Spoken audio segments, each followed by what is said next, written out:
Today we're going to look at 3 steps to adding discipline in your life. Okay, now don't turn this off just because I said the D word, the discipline word, because this is so critical to your life, to your walk with the Lord, and to your health.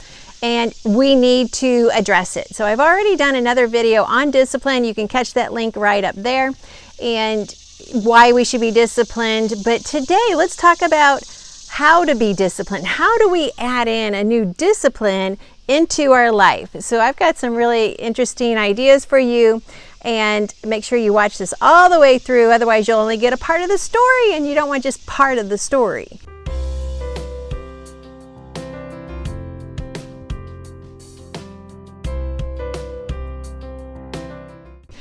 Hi, I'm Annette Reeder, the Biblical Nutritionist, and I'm on mission because I need you to understand how much God loves you, and I need you to be confident in your health and confident in your future, and therefore confident in truly understanding what God's plan is for your life. Thank you for joining me. I would love it if you give a thumbs up and subscribe to this channel so you can always be notified when we have a new video, and we are posting almost every day, so there's a lot of material. So let's get started. How do we start a new discipline? So let's just think about this. What are some disciplines you might want to add into your life? Well, perhaps it is drinking more water. Perhaps it is reading your Bible every day. Maybe it's being more intentional about your exercise. Maybe it's just being able to, memorize God's Word. Whatever it is, what is a new discipline you need to add to your life? Well, first of all, let's go back and remind ourselves why we should add new disciplines. If you are just not feeling well, if you're tired all the time, you're sluggish, your mental capacity is limited, or your body is not very toned. But what about spiritually? You're spiritually not toned. You're not understanding God's Word. You're not memorizing God's Word. You're not speaking God's Word. You're not seeing God at work in your life. These are all reasons that we need to hone in on our discipline. We need to kind of look at what are the disciplines that I have already accomplished, that are already set in my life, and what are some areas of my life that are just getting a little flabby, okay? Yeah, so our bodies are such, which is actually kind of sad, but our bodies actually share to the world how disciplined we are. And I have actually gone through a period of not being as disciplined as I needed to, and then through some hormonal shifts and some stress, and my body was showing it. So I had to start being more intentional. And many of you have been watching on Facebook because I've been posting my exercise every day. I'm actually being accountable to you for my exercise and being a lot more intentional. And you know what's happening? My legs are stronger. I can sleep better. I feel better. And I just feel like I can just run. I can just actually be engaged in everything I'm doing. But I had to recognize I was out of discipline, and I needed to be intentional about getting in discipline. And that's physically the truth. But spiritually, if we're out of discipline, we are listening to gossip, we are spreading gossip, we are complaining, we are in doubt, we are in worry. That means we are out of discipline. And it's not about anyone else, it's about you. So let's look at what are 3 steps we can take to create a new discipline in our life. Now, let me just say one more thing before we get into the 3 steps. I know you're like ready with the pen and paper. I get it. When one area of your life is not disciplined, it will filter through every other area. Now, recently someone said we have a mindset, and we've heard it over and over and over. What is your mindset? Actually, we want to change those words to mind flow, because your mind is always flowing. And when our mind flow in one area of our life is not flowing well, it will interrupt the other areas of our life. Someone who does not have control over their spending and they splurge on every clothing sale that comes up is probably out of discipline in other areas of their life as well. So, okay, here's why we're here today, is to discuss what are 3 steps to creating a new discipline. Step number 1 is to set your mind. Okay, I just kind of said our mind flow. We need to set our mind.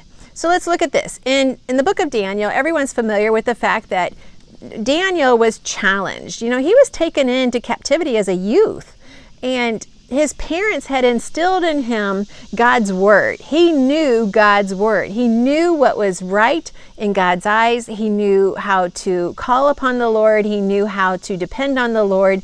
He had the right mindset, or the right mind flow. And so when a crisis came, all he had to do was claim it. And it says Daniel set his mind to do this. He already had it in his mind. He needed to do it, and now he set his mind. So number one is to set your mind. What is the discipline that you are now going to step into? You are now going to intentionally add into your life. Okay, so number one is set your mind to do it. Now, if I set my mind to not eat a certain food, and then I go to a restaurant that's their primary food, I truly didn't set my mind to it. Okay, I was actually just playing around with the words. Oh yeah, I'm going to start that on Monday, and Monday comes, it's like, yeah, I'm not going to do that. That's not setting your mind. That's just putting words in the air, but there was no mindset to do it.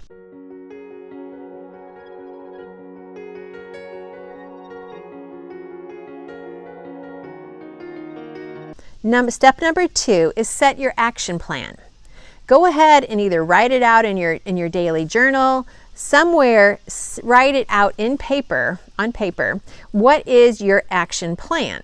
So if your action plan is, I want to memorize more scripture, okay, then what is your plan of action? Are you going to do 1 verse per month?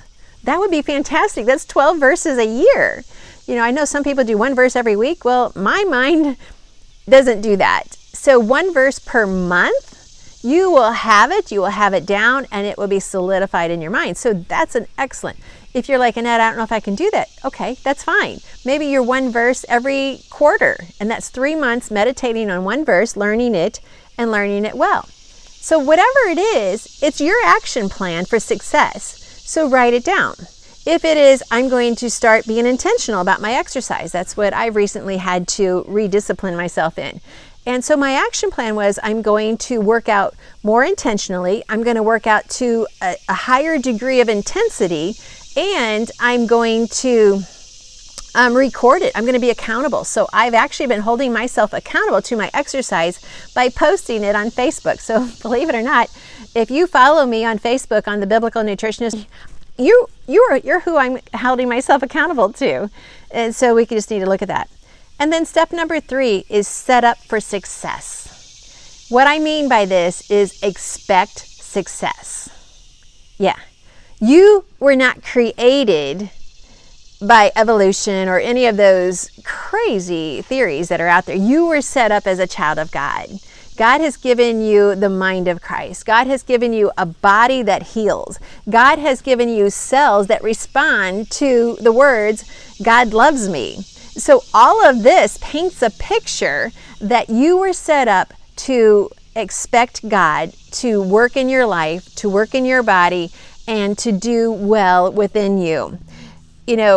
So here's how you can set up for success. Every night, go through your journal and record how well you followed your new discipline. Say, oh, I quoted my verse 4 times. Yay, then that's good. Praise the Lord. It's like, okay, Lord, I quoted it 4 times. Now, I don't want you writing, I still don't have it memorized, but I read it 4 times. No. Erase. I just want you to write, I read it 4 times. Stop throwing all those negative darts at what you're trying to accomplish. Or I walked today, but I didn't do 3 miles. I only did 1 mile. No, scratch.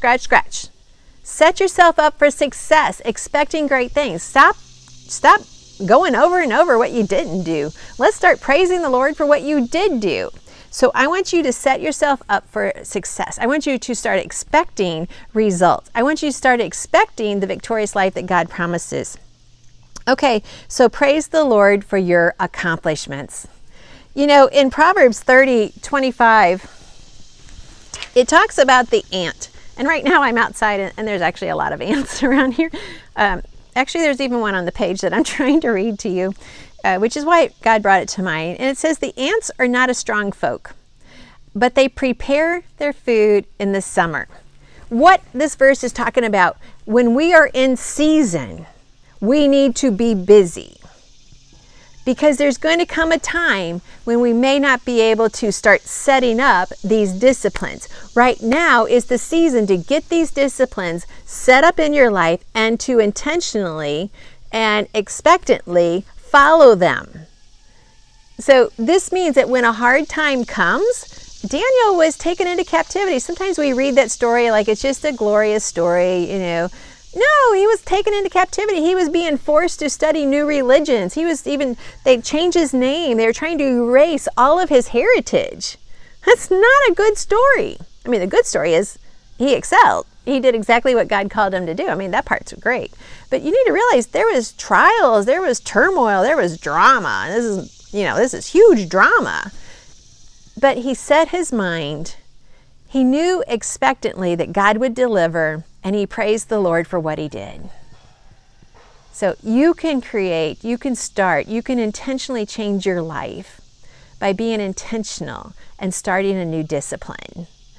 I am so excited to see your comments down below, so please share your comments, and let's just get some good conversations going on what disciplines you're going to start, and what are you expecting? And even keep the conversation going. And how is it going? How are your new disciplines working for you? And let's just praise each other for what you're accomplishing. Annette Reeder, the Biblical Nutritionist, wants to give this a thumbs up. And this is all because of you. It's so that I can help you live the life abundantly that God talks about in Scripture. I have come that they might have life and they might have it more abundantly. That's when we put our trust in Him and not in the world. Thanks for watching.